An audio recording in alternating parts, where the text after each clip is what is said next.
En esta oportunidad vamos a revisar la reanimación cardiopulmonar básica y avanzada en un paciente adulto. La reanimación cardiopulmonar representa una de las intervenciones más críticas en medicina, ya que cada minuto sin circulación espontánea reduce la probabilidad de supervivencia en un 7 a 10%. El RCP básico incluye maniobras que cualquier persona entrenada puede realizar, como ser reconocer el paro, activar el sistema de emergencias, iniciar compresiones torácicas de alta calidad y ventilar, si es posible, y por su parte el RCP avanzado, realizado por personal de salud, añade elementos como el monitoreo electrocardiográfico, la desfibrilación, el uso de fármacos y manejo avanzado de la vía aérea.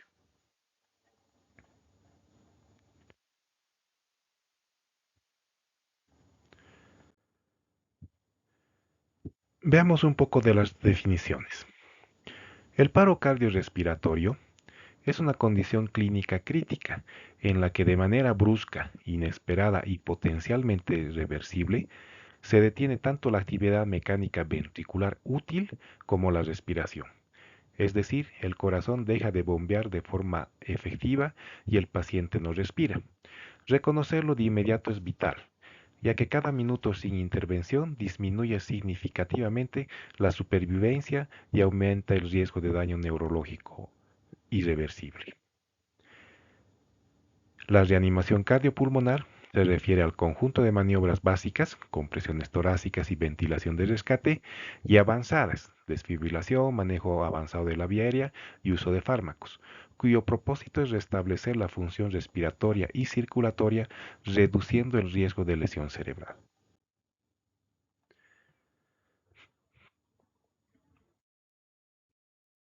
En el gráfico se observa que la probabilidad de sobrevida cae de manera abrupta a medida que pasan los minutos sin iniciar RCP. En los primeros 4 minutos, si se inicia RCP y la tensión avanzada llega antes de los 8 minutos, la tasa de supervivencia puede alcanzar hasta un 43%. Sin embargo, si la RCP se retrasa más de 8 minutos y el soporte avanzado llega después de los 16 minutos, la sobrevida se aproxima a cero. Este esquema refuerza un principio fundamental. El tiempo es vida en RCP. Cada minuto de demora en iniciar maniobras básicas disminuye la supervivencia entre un 7 y 10%. Empecemos.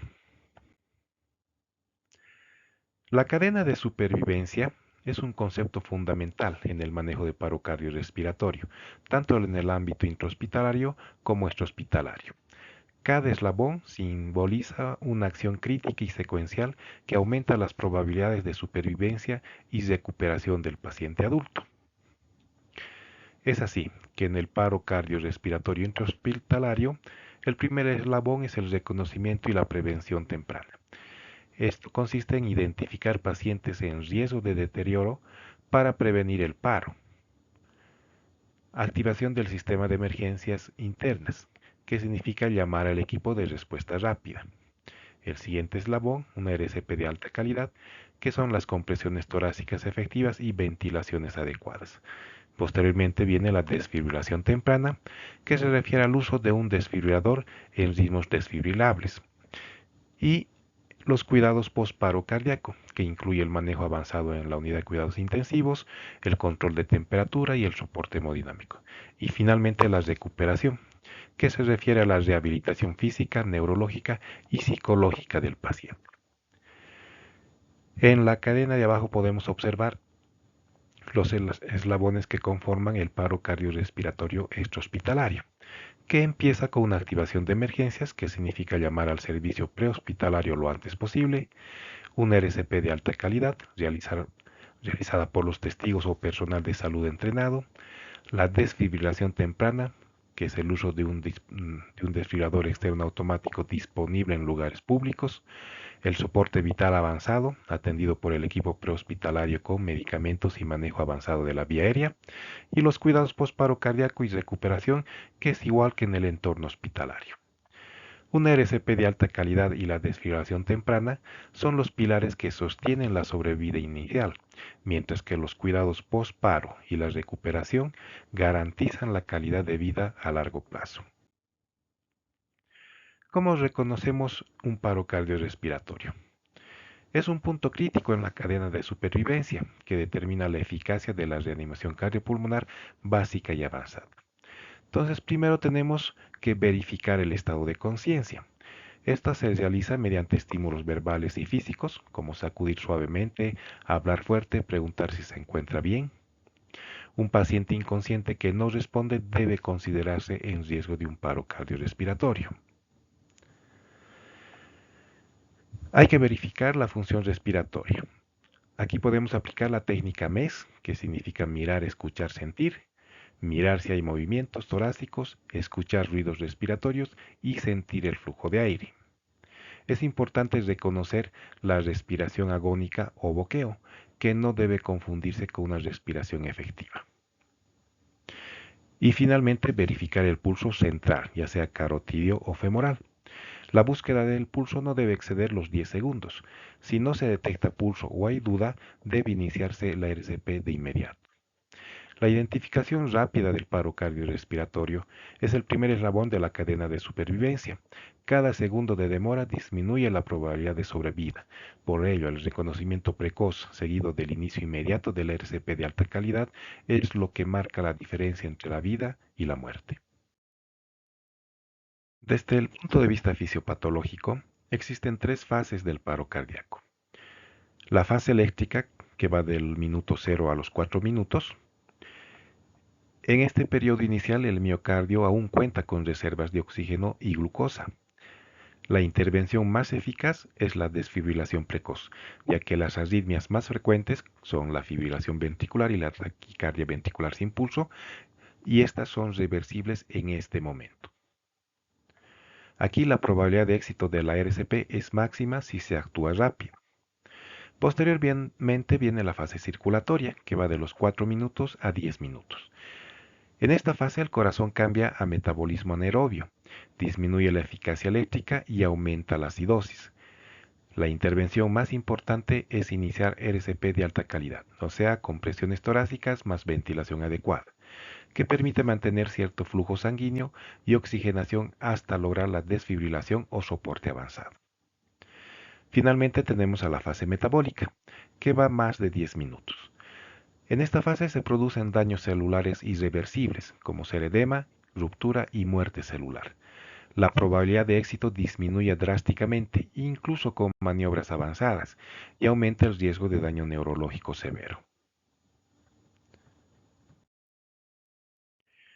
Existen causas reversibles de un paro cardiorrespiratorio. Durante un paro cardiorrespiratorio, además de realizar maniobras de RCP de alta calidad, es fundamental identificar y tratar las causas potencialmente reversibles, ya que su corrección puede significar la diferencia entre el éxito o el fracaso de la reanimación. Es así que tenemos las 5 Hs y las 5 Ts como una especie de memo técnico para recordarlas.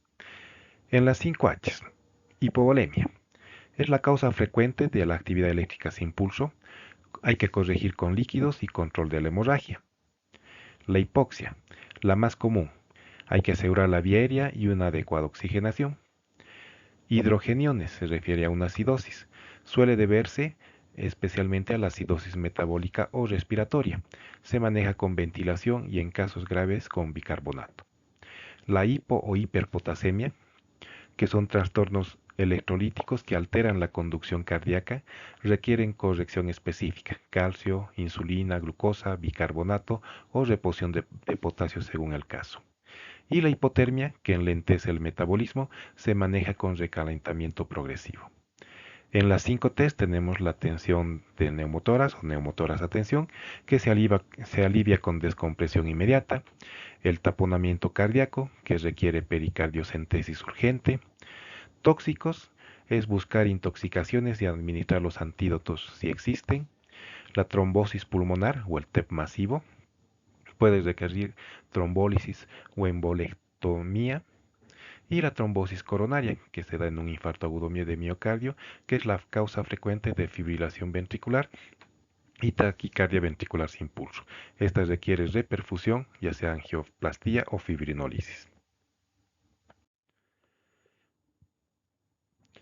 En el ámbito perioperatorio, el paro cardiorrespiratorio adquiere particularidades debido a la interacción de la cirugía, la anestesia y el estado fisiológico del paciente. A diferencia del paro cardíaco extrahospitalario, aquí las causas reversibles son más variadas y muchas veces relacionadas directamente con fármacos o complicaciones anestésicas. Es así que ya tenemos 8Hs y 8Ts. En las 8Hs, que son factores metabólicos o fisiológicos, la hipovolemia puede ser por un sangrado quirúrgico o pérdidas ocultas, la hipoxia por complicaciones de la vía aérea o ventilación inadecuada, el hidrogenión o acidosis, secundaria a hipoperfusión, hipoxia o sepsis, la hipo o hiperpotasemia, frecuentes en cirugías prolongadas o en pacientes con insuficiencia renal, la hipotermia, común en cirugías largas sin manejo térmico adecuado, hipervagal, que es una respuesta refleja a estímulos quirúrgicos, por ejemplo, tracción visceral, manipulación ocular, etc. La hipertermia maligna, que es una reacción genética grave a anestésicos inhalatorios o a la succinicolina. Y la hipoglucemia, que es el riesgo en pacientes diabéticos o en ayunos prolongados. En relación a las 8T, que son factores mecánicos tóxicos o trombóticos, tenemos el neumotórax a tensión, que puede ser una complicación de un barotrauma o procedimientos torácicos. El taponamiento cardíaco, posible en cirugías cardiotorácicas o trauma. Tóxicos, que se refieren en este caso a sobredosis de anestésicos u otros fármacos perioperatorios. Trombosis pulmonar, riesgo aumentado en pacientes inmovilizados. Trombosis coronaria, frecuente en pacientes con cardiopatía previa. QT prolongado, inducido por anestésicos o electrolitos. Hipertensión pulmonar, descompresión en pacientes con patología previa, ¿no? Y la toxicidad por anestésicos locales, que es una complicación de los bloqueos regionales.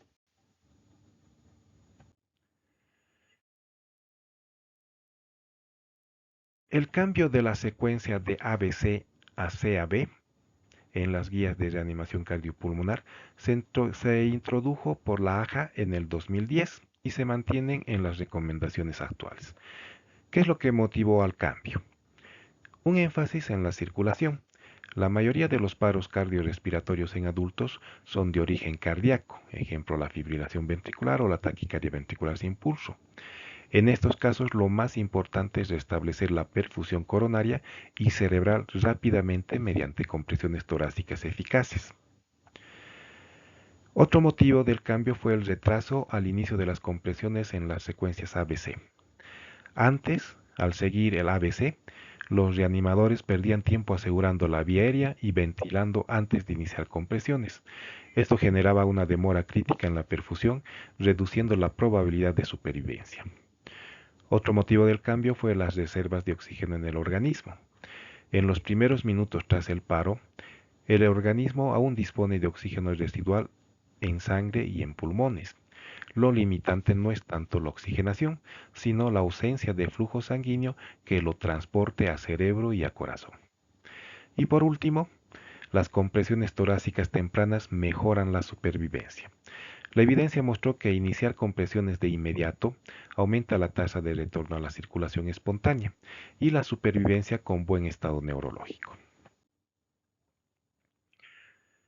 El objetivo principal de las compresiones es mantener un flujo sanguíneo mínimo hacia el cerebro y el corazón, hasta que se restablezca la circulación espontánea. Para lograrlo es indispensable cumplir con los parámetros de calidad. Ritmo de las compresiones. Deben realizarse entre 100 y 120 por minuto. Menos de 100 compromete la perfusión y más de 120 reduce la profundidad y el tiempo de llenado cardíaco. La profundidad adecuada, entre 5 y 6 centímetros en adultos. Las compresiones superficiales no generan flujo suficiente y las compresiones excesivas pueden producir lesiones costales o daño a órganos internos. La relación compresión-ventilación en RCP básica con un reanimador es de 30 compresiones por 2 ventilaciones. En RSP avanzada, si hay vía aérea avanzada, o sea, un tubo endotraqueal o dispositivo supraglótico, las compresiones son continuas, de 100 a 120 por minuto, con ventilaciones de 10 a 12 por minuto sin detener las compresiones. La técnica correcta es colocar el talón de la mano sobre el centro del tórax, más o menos a la mitad inferior del esternón, manos entrelazadas, brazos rectos y compresiones con el peso del cuerpo. Es crucial permitir la reexpansión completa del tórax entre compresiones para favorecer el retorno venoso. Las compresiones torácicas de alta calidad son la intervención más importante del RCP. No importa si se dispone de desfibrilador, medicamentos o vía aérea avanzada. Si las compresiones no se realizan con la frecuencia, profundidad y técnica correctas, la probabilidad de supervivencia disminuye drásticamente. Veamos en la vía aérea. Las maniobras de liberación de la vía aérea, tenemos que recordar que en un paro cardiorrespiratorio, la obstrucción de la vía aérea por la caída de la lengua o relajación muscular es un obstáculo crítico que impide una ventilación eficaz. De tal manera que podemos utilizar las siguientes maniobras. La maniobra frente al mentón o de Rubin es la más utilizada en el ámbito prehospitalario y en RCP básica. Consiste en colocar una mano sobre la frente y la otra en el mentón, extendiendo suavemente la cabeza para abrir la vía aérea. Está contraindicada en sospecha de trauma cervical, ya que puede agravar una lesión medular. La subluxación mandibular está indicada especialmente en trauma cuando se sospecha de lesión cervical. Consiste en adelantar la mandíbula aplicando presión desde el ángulo mandibular hacia adelante sin movilizar el cuello. Es muy útil en anestesia y en RCP avanzada cuando se ventila con bolsa, válvula, mascarilla. La triple maniobra de Zafar combina la extensión de la cabeza, elevación del mentón y apertura de la boca. Se utiliza cuando se requiere un máximo de apertura de la vía aérea, generalmente en RCP avanzada. En RCP, la vía aérea permeable es esencial para que las ventilaciones sean efectivas. En el contexto básico, la maniobra frente-mentón es suficiente para la mayoría de los casos. En el contexto avanzado, especialmente ante sospecha de trauma, la subluxación mandibular es la maniobra preferida. Veamos los aspectos referidos a respiración. En RCP básico, la ventilación boca a boca, que se puede observar en la parte superior izquierda de la pantalla, es una ventilación de rescate mediante el método boca a boca, ¿no? Es una técnica sencilla que no requiere equipamiento, utilizada cuando no se dispone de dispositivos médicos. Deben realizarse con una correcta apertura de la vía aérea y sellado de la boca del reanimador sobre la del paciente. Se administra una ventilación de 1 segundo, asegurando la elevación del tórax visible. Asumimos de que en los próximos protocolos ya va a estar prácticamente contraindicada esta maniobra por el riesgo de infecciones que uno puede adquirir. La ventilación la ventilación bolsa, válvula, mascarilla, que se puede observar en la imagen de la derecha, requiere entrenamiento para lograr un buen sellado y evitar fugas de aire o insuflación gástrica. Es la técnica preferida en el hospital y en equipos entrenados, permitiendo administrar oxígeno hasta del 100%. El reanimador debe aplicar la técnica CIE para un adecuado acoplamiento de la mascarilla. Y en la parte inferior izquierda se aprecia la coordinación entre un reanimador que realiza compresiones torácicas y otro que ventila. La relación estándar en adultos es de 30 compresiones por 2 ventilaciones, tanto en RCP básica como avanzada, cuando no se dispone de una vía aérea avanzada. En caso de intubación endotraqueal o dispositivo supraglótico, la ventilación pasa a ser continua, una ventilación cada 6 segundos, sin interrumpir las compresiones. La ventilación es un pilar del RCP, pero siempre debe estar subordinada a las compresiones torácicas de alta calidad. En un paro cardíaco adulto, el inicio rápido de compresiones, haciendo CAB, Garantiza la perfusión cerebral y coronaria, mientras que la ventilación asegura la oxigenación. Conocer las distintas técnicas y cuándo aplicarlas marca la diferencia entre una RCP básica en la comunidad y la avanzada en el hospital. El uso de la desfibrilación en el contexto de RCP básica y avanzada en el paciente adulto es importante para restablecer un ritmo cardíaco efectivo en los ritmos desfibrilables, como son la fibrilación ventricular y la taquicardia ventricular sin pulso. Los desfibriladores monofásicos, que se puede observar en la izquierda, utilizan una onda eléctrica unidireccional, requieren una descarga de 360 joules en cada intento y son menos frecuentes en la actualidad, ya que han sido reemplazados por los bifásicos. Los desfibriladores bifásicos, que se observa en la derecha, emplean una onda que va en dos direcciones, ida y retorno, lo que mejora la eficacia y reduce el daño miocárdico. La energía recomendada es entre 150 y 200 joules, según el fabricante. Son los más usados actualmente tanto en el ámbito hospitalario como extrahospitalario. Algunos aspectos claves del RCP. Durante la desfibrilación, las compresiones torácicas deben suspenderse lo mínimo indispensable, únicamente para analizar el ritmo y aplicar la descarga. La interrupción prolongada disminuye drásticamente la perfusión cerebral y coronaria, reduciendo la probabilidad de éxito. En la RCP básica, el reanimador lego o profesional entrenado puede utilizar un DEA, que es un desfibrilador externo automático, que guía paso a paso y administra la descarga cuando detecta un ritmo desfibrilable. En la RCP avanzada, el personal de salud utiliza desfibriladores manuales bifásicos, seleccionando la energía y sincronizando las maniobras de soporte vital. En conclusión, la desfibrilación temprana es la intervención más efectiva para revertir ritmos desfibrilables, siempre integrada a una secuencia de RCP de alta calidad, minimizando las pausas en las compresiones torácicas.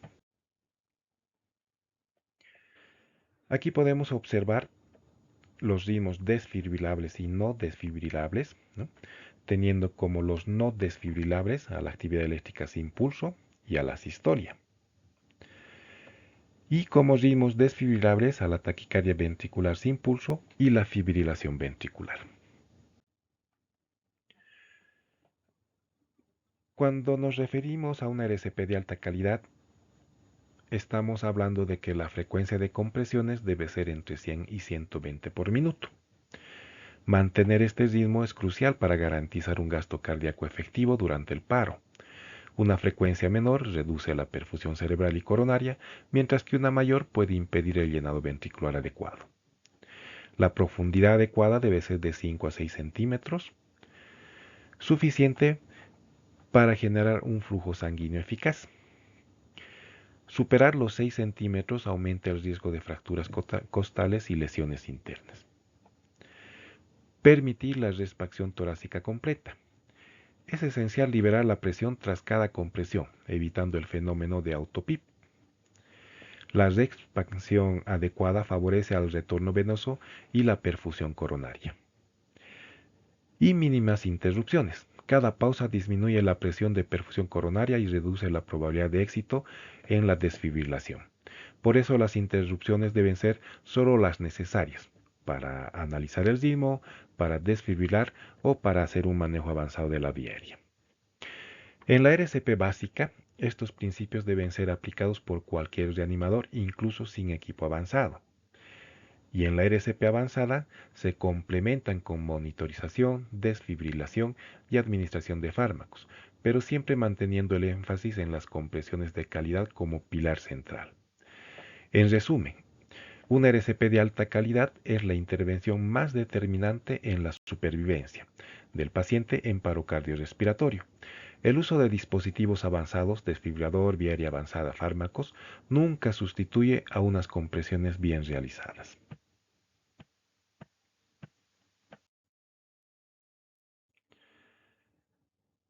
Como ustedes conocen, a partir del 2020, la AJA ha publicado el algoritmo de soporte vital básico y de soporte vital avanzado, ¿sí?